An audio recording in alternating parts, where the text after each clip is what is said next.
Bride Catherine is also on a race against time to complete her bridesmaids' dresses.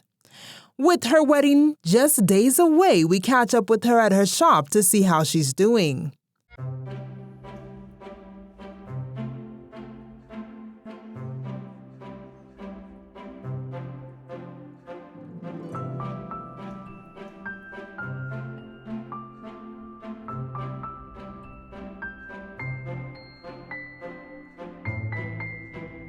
Nimejishonea nguo zangu za harusi za maids wote, then ya nini zote za watoto mimi nimejishonea.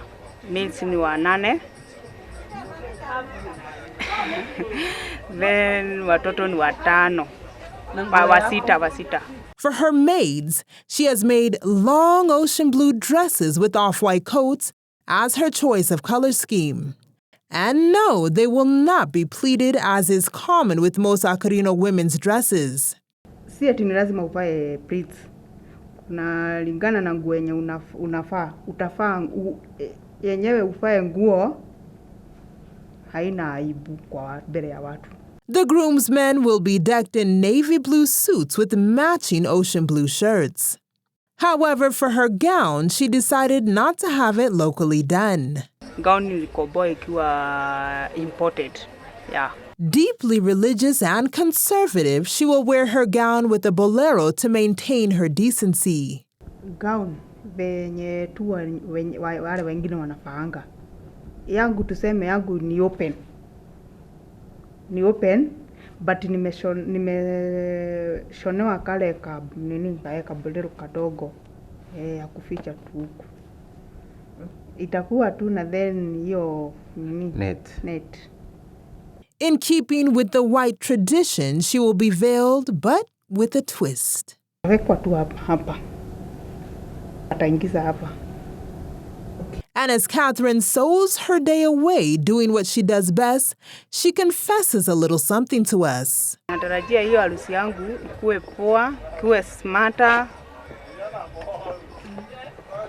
Okay, kila mtu akikam kwa harusi yangu, kila mtu mwenye nimekaribisha kwa harusi yangu, akam aone venye Akorino wanafanyanga, especially wenye hawana vitambaa, wote nawahitaji sana mpaka Akorino wote nawahitaji sana ndio wakamu waone harusi yangu. And smoothly it should go, as Peter has met all requirements as per Akorino weddings. Her handover ceremony is well planned out in advance. It will be held on Friday just before her wedding at her parents' home back in Murang'a, where she will be presented to Peter. She will then travel to Nairobi on the same Friday to stay at her friend's place till Sunday, the day of her wedding. It's Sunday, the morning of Catherine and Peter's wedding. So far, it has been a seamless journey, save for the incident with the photographer who was hired to film and document their dowry-paying ceremony. Tulikuwa tumemlipa akuje achukue video wakati wa dowry payment.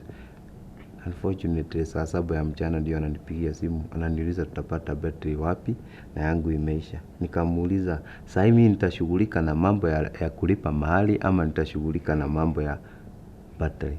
Sasa nilikuwa namuuliza, "Tangu jana asubuhi usiku ndio sasa umejua battery imeisha?" So, unajua nilikuwa nimemlipa deposit. Nikamwambia sasa vile utafanya, utanirudishia hizo pesa. Unfortunately, mpaka wa leo sijawahi zipata. To avoid the same mishap on their wedding day, they have hired their own photographer. Otherwise, it is all mellow and blissful as Catherine and her bridesmaids prepare for the day ahead.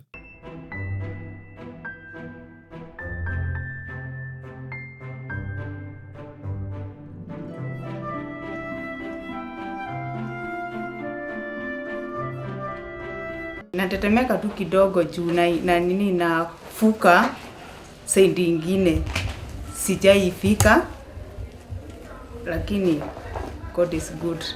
Catherine chooses to go plain without any makeup today. Since she was handed over on Friday to Peter's family back at her parents' home in Murang'a, This morning, the best man is expected to only arrive to take her to church. This is unlike most brides who are handed over in the morning of their wedding to the best man.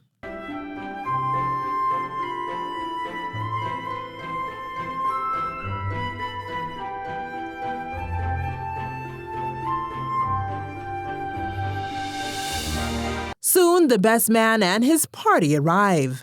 After the cordial greetings, they are ready to be let in to take the bride.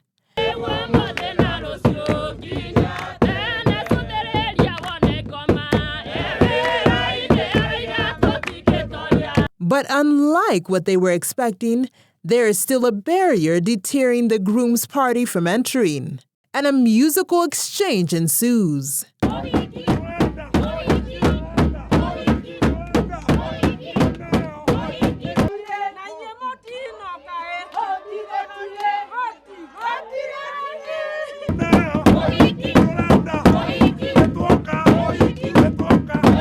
Their efforts pay off, and finally they're let in.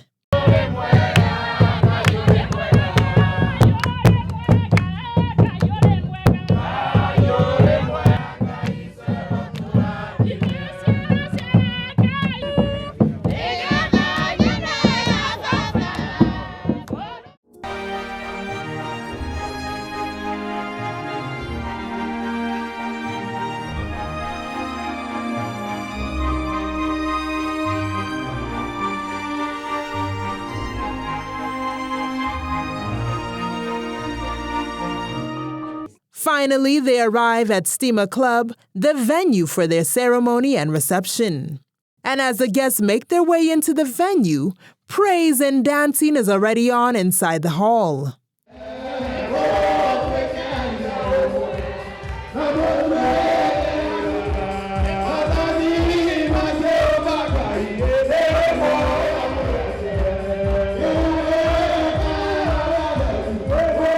Finally, the groom enters to the tune of The Promise by the Martins.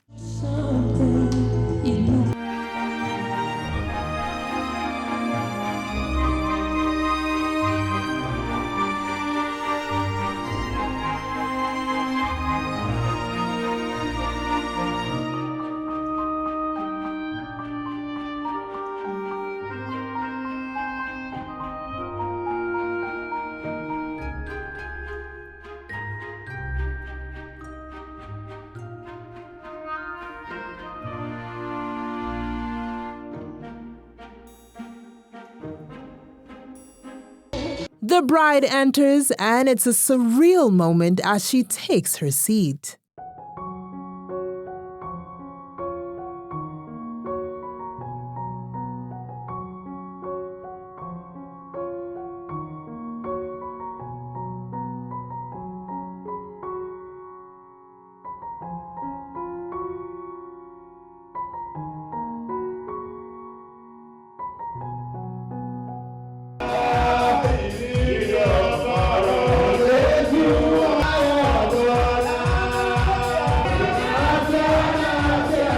The time that Catherine and Peter had been waiting for is finally at hand, and they are joined in holy matrimony.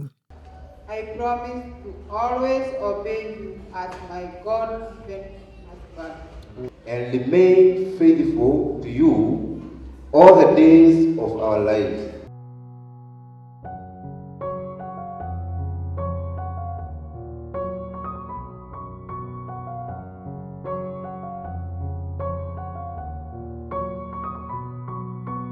And a well-guarded secret they have kept from us all along is that today happens to be Peter's birthday. Happy birthday to you, happy birthday to you, happy birthday, dear Peter. Thereafter, a charged praise and dance session ensues.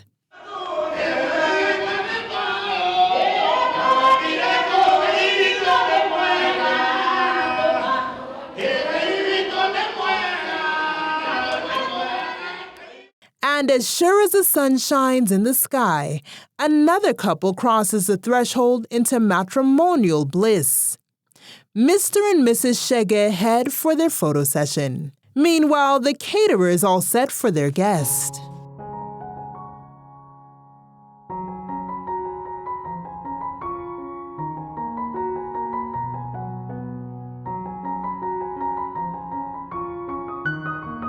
Mr. and Mrs. Shege joined their guests back at the reception hall, which is in the same venue where the church ceremony took place.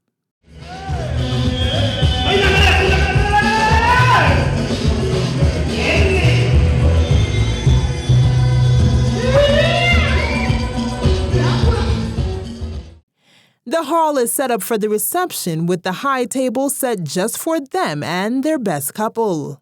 Even their 5-tier cake and wine are all decked on the side of the room, ready for the day's festivities.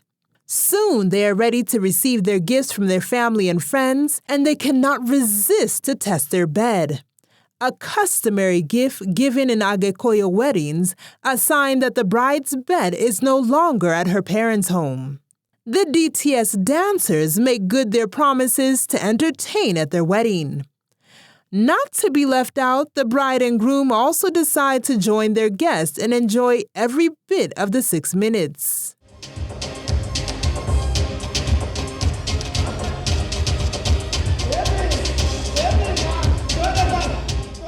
Finally, it is time to share their first cake as a couple, and Mama Kamau is at hand to assist.